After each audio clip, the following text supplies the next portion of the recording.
साथीहरू म चाहिँ फ्रिज सफा गर्न आँटेँ कि फ्रिजको भित्रको पार्टहरू चाहिँ सबै निकालेर मैले सफा गरेँ साथीहरू। अहिले चाहिँ म यो भित्र सफा गर्न आँटेँ कि अब साथीहरू दिवाली पनि आइसक्नु छैन, आजभन्दा भोलिभन्दा आइ नै सक्यो। त्यही भएर म चाहिँ फ्रिज सफा गर्नुतिर लागिहाल्छु। बिहान चाहिँ घर सफाइ भयो मेरो साथीहरू। अहिले चाहिँ फ्रिज सफा गरिसकेर चाहिँ म चाहिँ पछि काट्ने आउँछु साथीहरू। पछि नै छैन भोलिलाई, आजलाई मात्रै छ।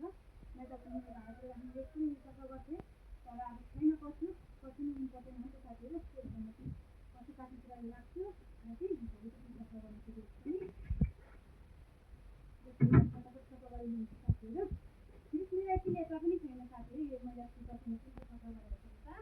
फेरि अब दिवालीमा चाहिँ दिवाली आयो भनेर फ्रिज सफा गरेँ कि ठन्डा दिन पनि आएन। ठन्डा दिनमा युज गर्दिनँ म अब होइन साथीहरू। गरम दिन जस्तै भयो त्यसो गर्दिनँ नि। गरम दिनमा त 24 घन्टा अन गर्दैन साथीहरू फ्रिज चाहिँ हाम्रो। र हजुरहरूले पनि दिवालीको लागि घर सफा गर्नुहुँदैछ होला होइन गाइस? म पनि आजबाट लागेको छु। आज बेसी दिनै छैन, आइसक्यो होइन। भ्याइँदैन नि त साथीहरू, यता गर्नु उता गर्नु है। देखिन्छ बच्चाको अहिलेसम्म अब फोन छैन, साइड नम्बर गरिदिन्छ कि फोन। फटाफट गरेर म चाहिँ पछि काट्नु जानेछु साथीहरू। पछि काट्नु पनि छ।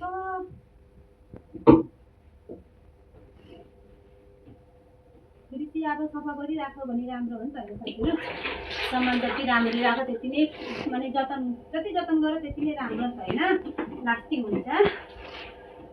मैले चाहिँ फ्रिज पनि सफा गरिसकेँ साथीहरू। अनि यतै दाउ रसिद बोकेर चाहिँ म चाहिँ कच्चो काट्न जानु आँटेँ कि साथीहरू। खै कहाँ काट्नु, कच्चो पनि छैन साथीहरू। सिला खोज्नुपर्छ। कपडा पनि बदली गरिहालेँ, नै त दाग लाग्छ नि त साथीहरू। सबै कपडा खत्तम पार्छ। रात पनि परिसक्यो साथीहरू। 3:40 भयो। 4 बज्यो भने त छिट्टै रात परि नै हाल्छ होइन। त्यही भएर म चाहिँ जानु आँटेँ कि त गाइस। साथीहरू सिला खोजेर यति भेटेँ कच्चो चाहिँ। अब यो भाडामा बसाल्छु। उता राजा रानीलाई दाना दिइ भयो। गाई पनि आएको छैन, साँझ परिसक्यो। उता घरको लाइट जलाइदिए भाइ, कारेन्ट छ नि।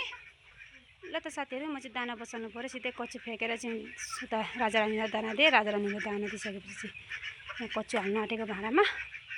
ल त गाइस, गुड नाइट मेरो डेली भ्लग हजुरहरूलाई। By by.